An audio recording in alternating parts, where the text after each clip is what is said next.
ગુજરાતનો કાયદો અને વ્યવસ્થા કેટલી કથળિત હાલતમાં છે। એક ધારાસભ્યને 86 દિવસ સુધી જામીન નથી મળતા, ખાલી એક કાચનો ગ્લાસ ફેંકવાથી। અને ભારતીય જનતા પાર્ટીની અંદર ઓલો જયરાજ આહિર છે, તો એને 307ની કલમ લાગી અને માત્ર 14 દિવસની અંદર જામીન મળી ગયા। એટલે ખરેખર ગુજરાતની અંદર કાયદો અને વ્યવસ્થા બહુ વિચારવા જેવી વાત છે કે ભારતીય જનતા પાર્ટીમાં હોય અને તમે ગમે એ કરો, ગમે એટલી ગુંડાગર્દી કરો તોય તમને જામીન મળી જાય, પરંતુ તમે જો આમ નાગરિક હોય, આમ જનતા હોય, વિરોધ પક્ષમાં હોય તો તમને 3 મહિના સુધી જામીન ના મળે।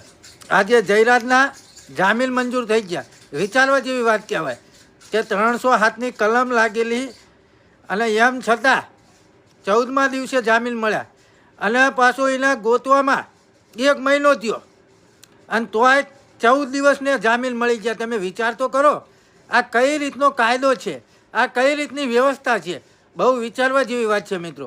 એટલે ખરેખર બને એટલો મિત્રો વિડીયો આગળ શેર કરો। જય ભારત, જય સંવિધાન।